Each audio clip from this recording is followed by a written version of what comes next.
o Manual de Instruções de Deus. Quando adquirimos um produto, seja ele qual for, em todos vem o Manual de Instruções contendo especificações do objeto, modo de usar, voltagem, etc. As pessoas, em sua maioria, acabam pulando essa parte, ou seja, a de ler o manual, e em alguns casos, muitos acabam não utilizando todo o potencial do objeto comprado.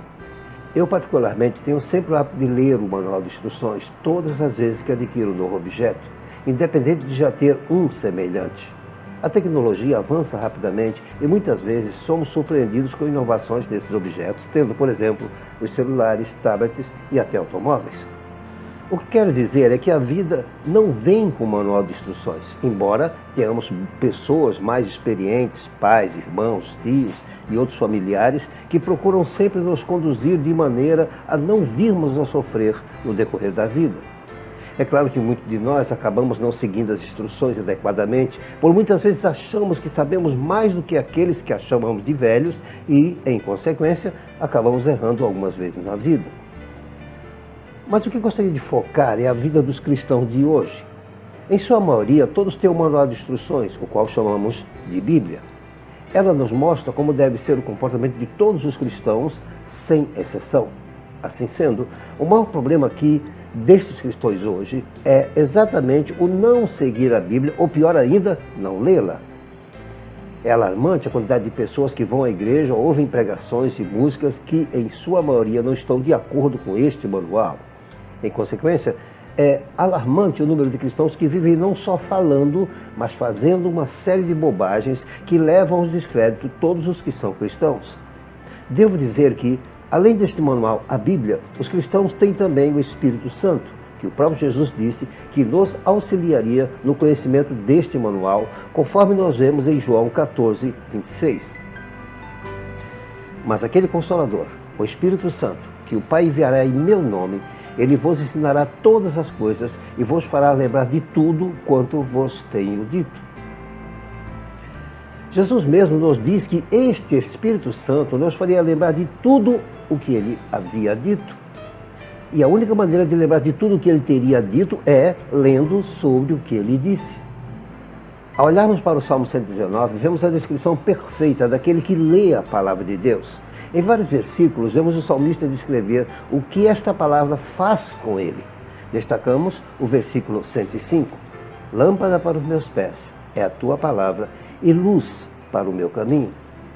O salmista descreve a palavra como lâmpada e luz para o seu caminho e, se você observar, esse salmo realmente nos mostra o quanto é importante conhecer a palavra de Deus. Lembremos ainda que, quando Josué viu-se no lugar de Moisés para conduzir o povo, ao procurar ajuda divina, Deus falou-lhe exatamente isso. Vemos isso em Josué 1, 8 e 9.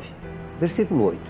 Não se aparte da tua boca o livro desta lei, antes medita nele dia e noite, para que tenhas cuidado de fazer conforme a tudo quanto nele está escrito, porque então farás prosperar o teu caminho e serás bem-sucedido.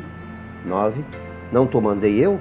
Esforça-te e tem bom ânimo, não temas nem te espantes, porque o Senhor teu Deus é contigo por onde quer que andares. O conselho dado a Josué continua sendo o mesmo para os cristãos de hoje. Em primeiro lugar, o conselho dado foi que ele meditasse no livro. Em segundo lugar, fazer o que estava escrito.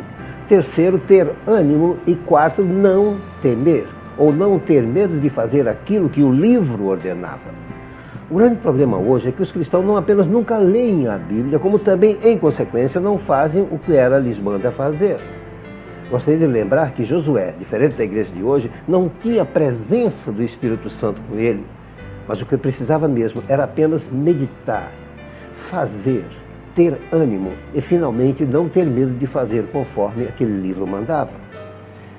Vemos nos dias de hoje igrejas criando modismo de toda a espécie. Tais modismos chegam a beirar o absurdo, principalmente quando se trata de manifestações do Espírito Santo.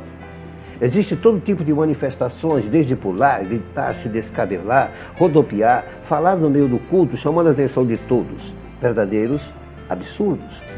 Quando lemos as epístolas, não presenciamos em nenhum momento coisas tais como as que vemos hoje. Tudo não passando de meras manifestações carnais, apenas isso. como tenho dito muitas vezes, se o Espírito Santo entrasse em uma das igrejas de hoje, vestindo uma roupa vermelha, nem assim o reconheceriam. Para tudo existem regras, e estas não faltam à igreja. E essas regras estão ao alcance de todos, e elas se encontram na própria palavra de Deus. Poderíamos ficar horas falando e mostrando versículos para explanar melhor o que estamos falando, contudo, apenas alguns são suficientes para demonstrar o que tentamos explicar. Em relação à palavra de Deus, o apóstolo Paulo diz em Colossenses 3,16: a palavra de Cristo habite em vós abundantemente, em toda a sabedoria, ensinando-vos e admoestando-vos uns aos outros, com salmos, hinos e cânticos espirituais, cantando ao Senhor com graça em vosso coração. Ele nos diz que a palavra tem que habitar abundantemente, ele diz abundantemente. Vejamos esse mesmo versículo na Nova Versão Internacional. Habite ricamente em vós a palavra de Cristo, ensinem e aconselhem-se uns aos outros com toda a sabedoria e cantem salmos, hinos e cânticos espirituais com gratidão a Deus em seus corações. Nessa versão usa-se o termo ricamente.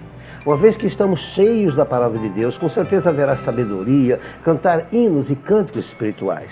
Além disso, quando confrontados ou questionados, certamente todo o conhecimento adquirido virá à nossa mente, pois o próprio Espírito Santo, conforme diz Jesus em João 14:26, ele nos faria lembrar e nos ensinaria todas as coisas.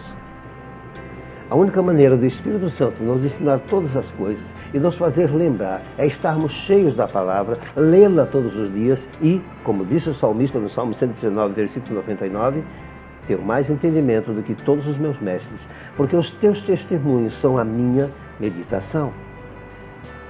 Meditar na palavra de Deus é o único meio de fugir de algumas armadilhas criadas por pseudo-pregadores que levam o povo às mais estranhas doutrinas e, em consequência, envergonhando o verdadeiro evangelho. Parece o reflexo do sistema criado no Brasil de manter o povo sem cultura e, consequentemente, fazer o que quiserem com ele.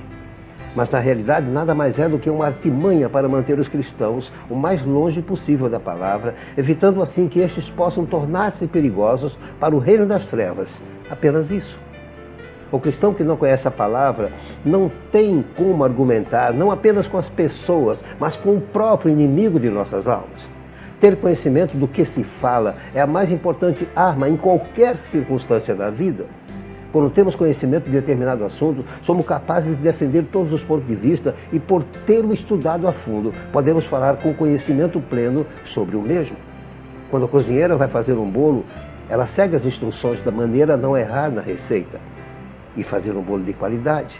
Após algum tempo fazendo-os, ela consegue fazê-los sem usar a receita, pois esta faz parte de todo o conhecimento adquirido, fazendo repetidas vezes. Vamos lembrar aqui um versículo do livro de Hebreus 4:12. Porque a palavra de Deus é viva e eficaz, e mais penetrante do que espada alguma de dois gumes, e penetra da divisão da alma e do espírito, e das juntas e medulas, e é apta para discernir os pensamentos e intenções do coração. O escritor de Hebreus diz que a palavra é, em primeiro lugar, viva e eficaz. A palavra se torna viva diante de muitas circunstâncias de nossas vidas. Lembremos que quando Jesus estava no mar, em Mateus 14, 24 a 29, ele mandou que Pedro fosse até ele sobre as águas, e quando ele mandou o discípulo ir até ele, este foi andando por sobre as ondas. Na realidade, Pedro caminhou sobre a palavra dada por Jesus para ele.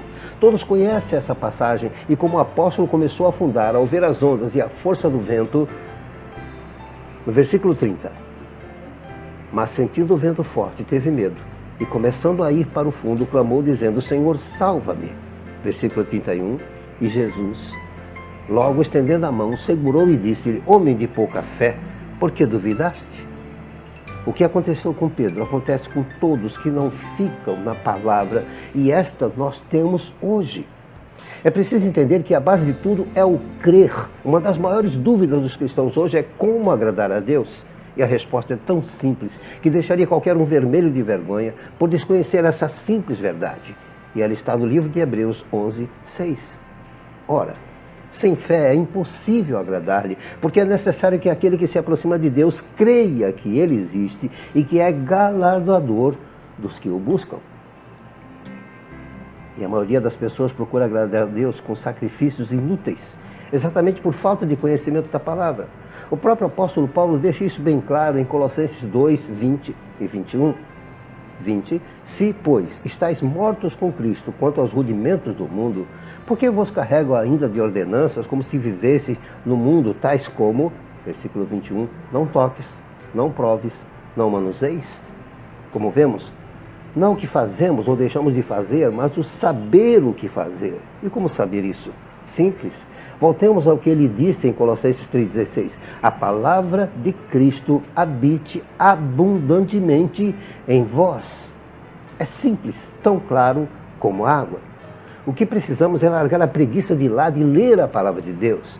A maioria das pessoas diz que quando começa a ler a Bíblia sente sono. E o remédio para isso é muito simples, ler andando. Não há sono que aguente fazer isso. É preciso criar hábitos para isso e junto com isso orar, buscar o Senhor como nos diz em Jeremias 29:13. E buscar-me-eis, e me achareis, quando me buscardes com todo o vosso coração. Vejamos também o Deuteronômio 15:5. Se somente ouvires diligentemente a voz do Senhor teu Deus, para cuidar em cumprir todos esses mandamentos que hoje te ordeno, ouvir a voz de Deus implica em ler a sua palavra. Não há como ouvi-lo sem conhecer o que diz a sua palavra. Isto é importante demais. É o que ele espera de nós e esta é a única maneira de compreendermos a vontade dele para nossas vidas.